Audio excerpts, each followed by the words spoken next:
Alberta, Canada's oil and gas producing province, is the most successful English-speaking region in the international education rankings, significantly outperforming both the UK and America.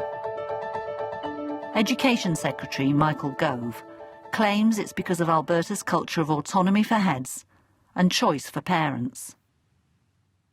But what do Albertans themselves put their success down to?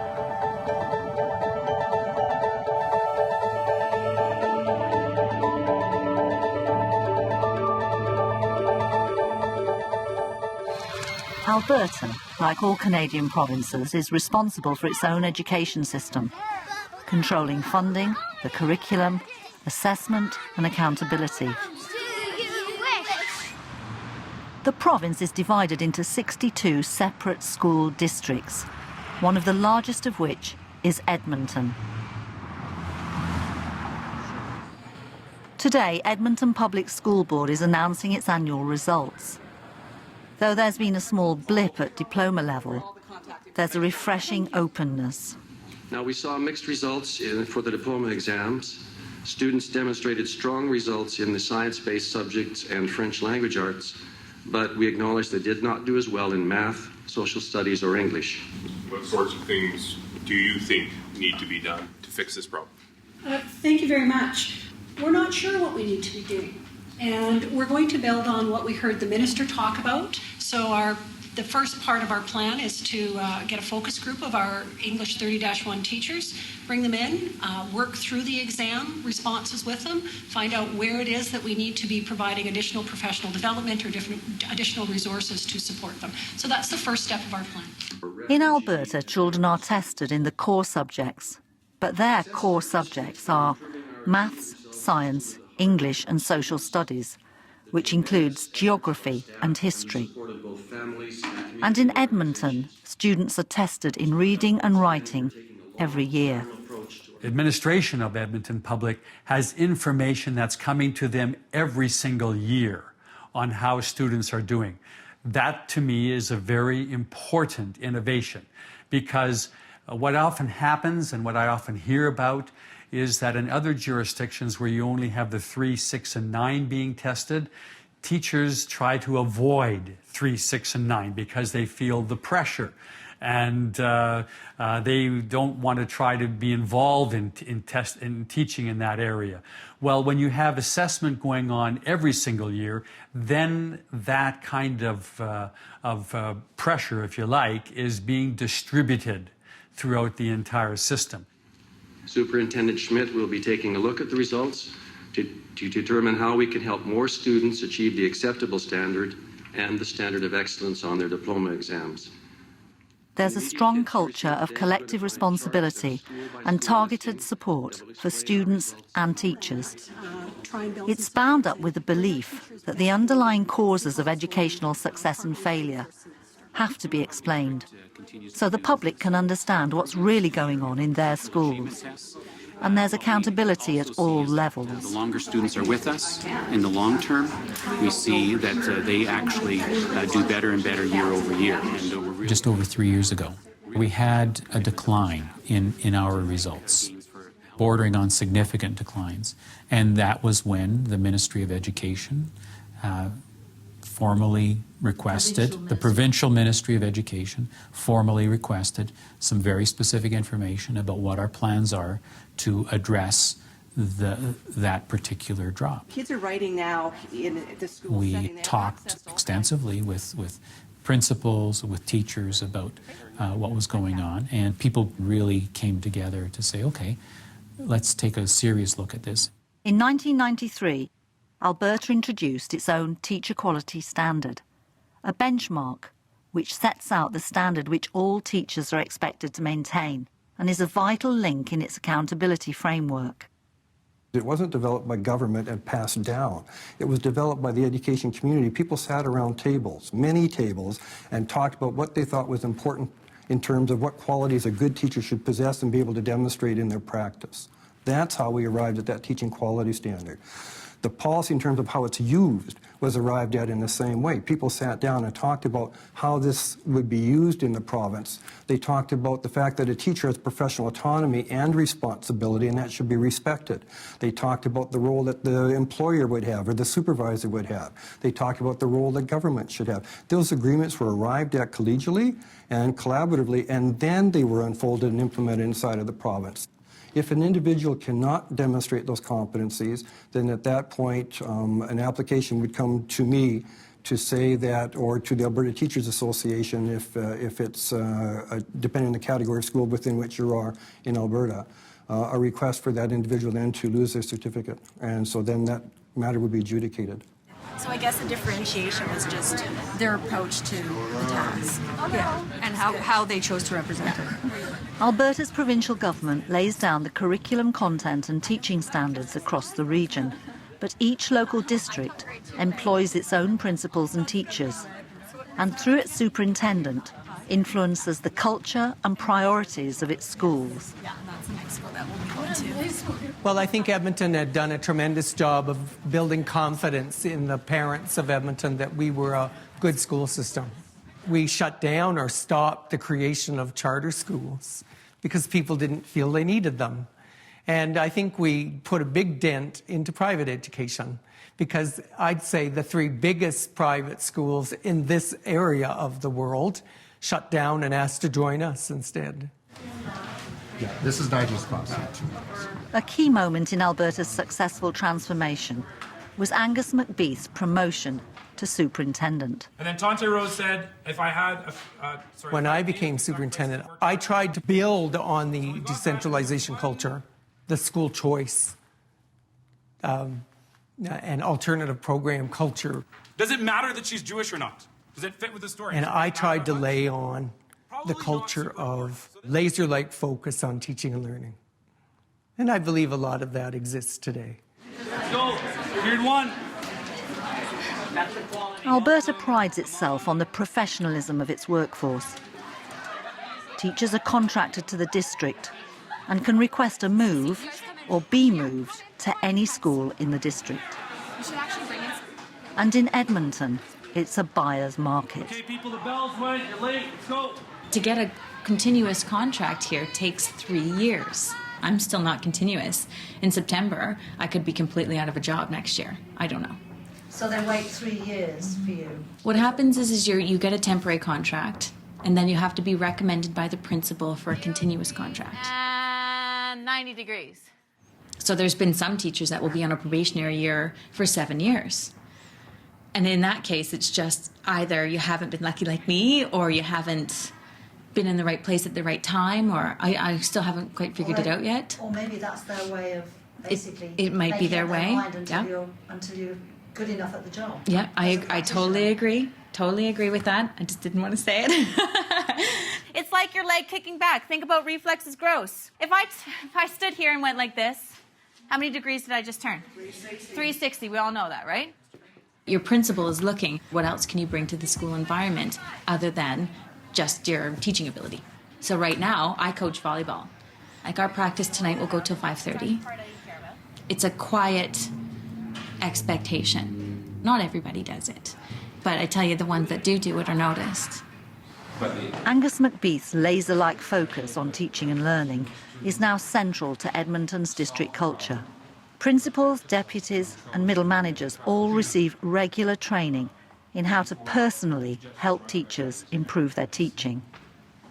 Gina's head of department, Kevin Bassoon, on the right, is learning about classroom observation with his line manager, Brad Burns. We're now about to go into a Math 10C class. Most of you are finished with your percentage. So remember, if you know what each one of these pieces of paper is worth, I want you guys in partners or in your groups to determine if you can use them to reduce these fractions. Can you show an equivalent form of 8/10 with the fraction tiles? Did you guys find this pretty easy? This is an easy review for you guys? I'm pretty sure we did this in like grade 6. Yeah. So yeah. Now, what are you guys listening to? Who is it? Who? It's a modal technique. Okay. I don't know, some rap stuff. The Rap songs stuff? are really intense. Okay. Now, do you find intense music helps you concentrate or distracts you from? Well, we're kind of done. We're kind of just done. I thought it was an interesting way to present fractions. Students would have a little bit more fun or engagement with moving things around as opposed to just, drilling and killing. Yeah. Okay, so can you show with your fraction tiles? I was in 7,000 classrooms as superintendent. I visited classrooms. I wasn't there to assess each teacher's performance. I was assessing the head's performance. And so I would ask the head questions like, what are we going to see in this room? When we're going to walk into this classroom, what are we going to see in there? So you were testing whether the head knew teaching? Yes. I wanted to know what the head knew. And then after we left the room, I'd say, what did we see in this room? And what didn't we see in this room?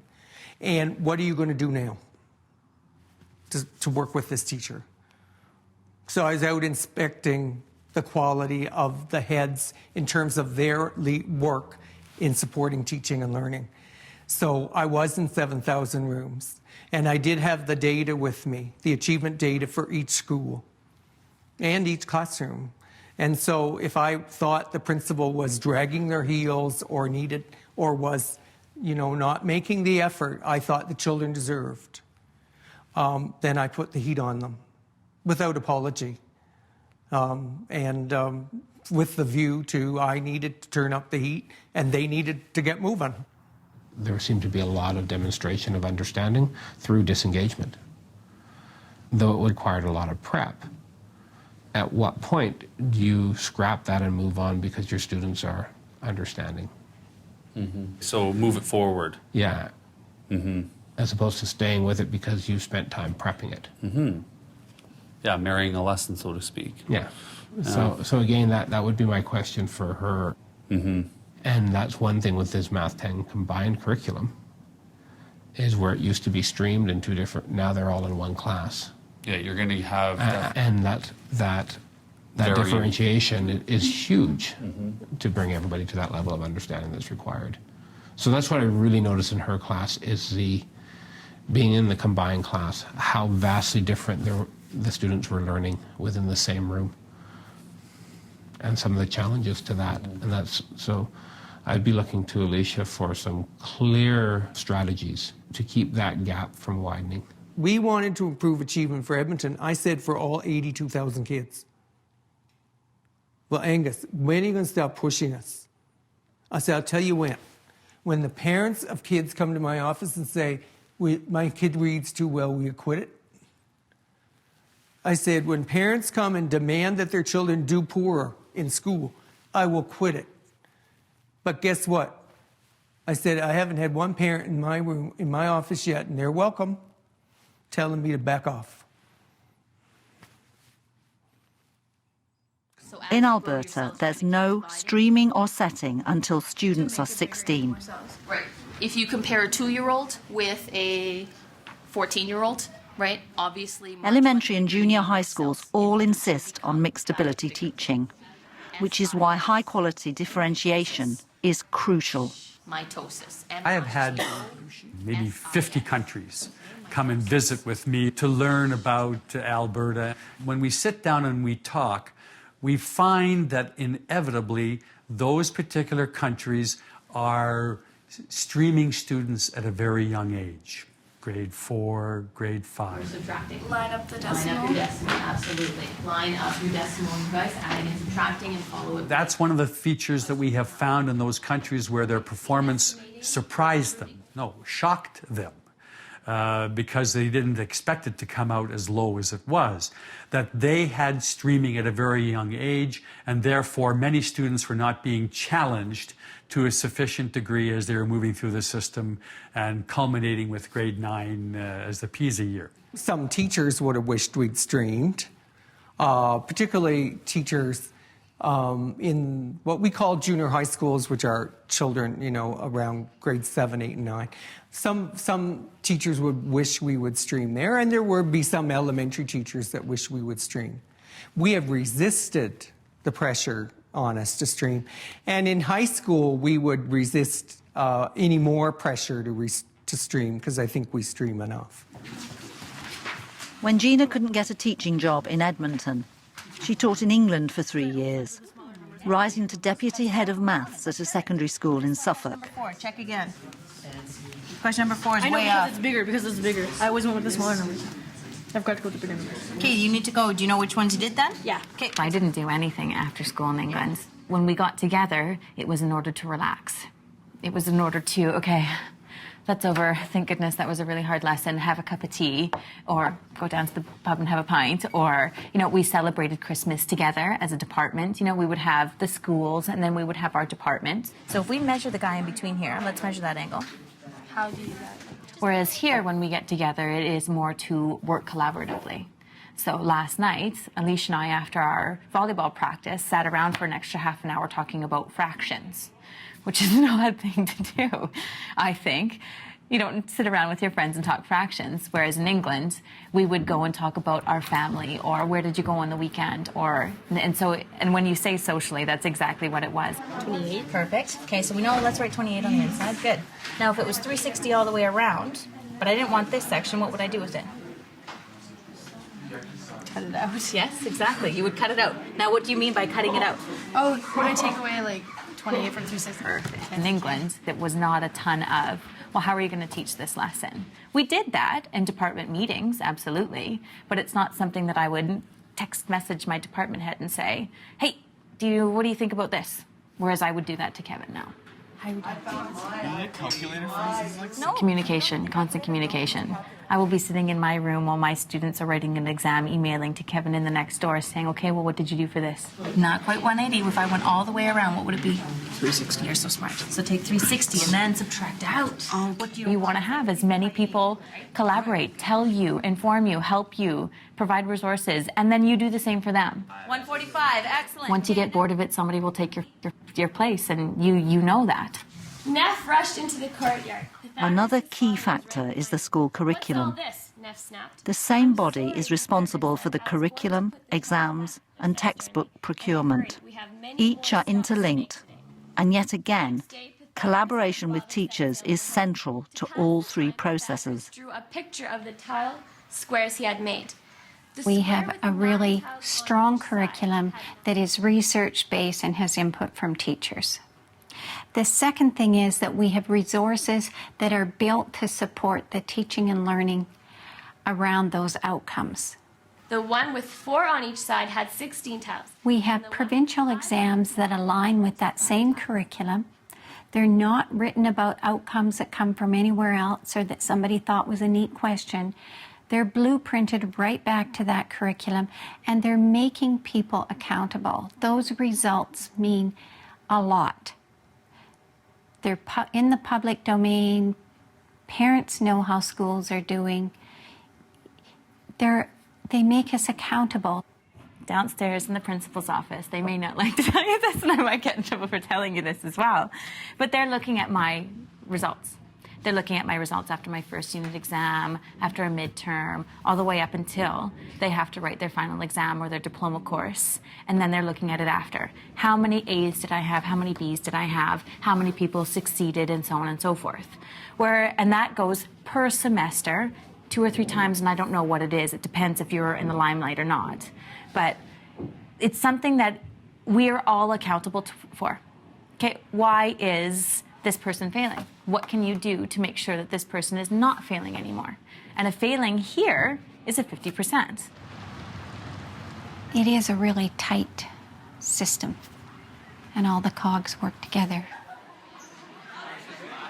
It's all really tightly connected, and if you take one of those out, it's not going to function as well. So, how could Alberta's success story be transferred to the UK? Angus McBeath is typically blunt. The government should start teaching all parents in Britain to expect their children to be well served.